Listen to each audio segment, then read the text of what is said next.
No õppinud olema rohkem kuulama, eks.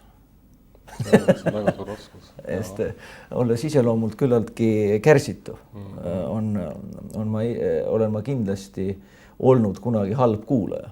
Ja see tähendab, et ma inimestesse üldse halvasti suhtun, mind on kasvatatud väga hästi suhtuma varajast lapsepõlvest, aga lihtsalt kui äri läheb tempokalt, siis sa võib-olla oled natukene kärsitu ja tihti ei mõista, et miks mõni inimene mõtleb nii kaua või teeb midagi nii kaua. Miks see halb on, kui sa ei kuula?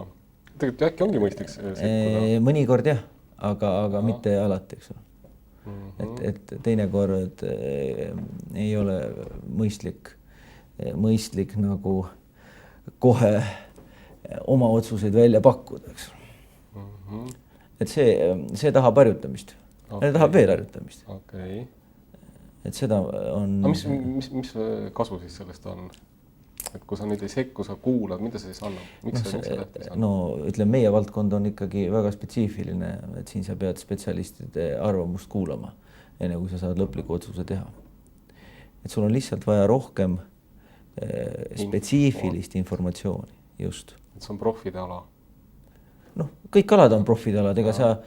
Ma ütlen veel kord, et ma ei usu nendesse generalissimustesse. Kõik alad on muutunud tänapäeval nii professionaalseks, et päris raske on väga mitut ala väga hästi tunda.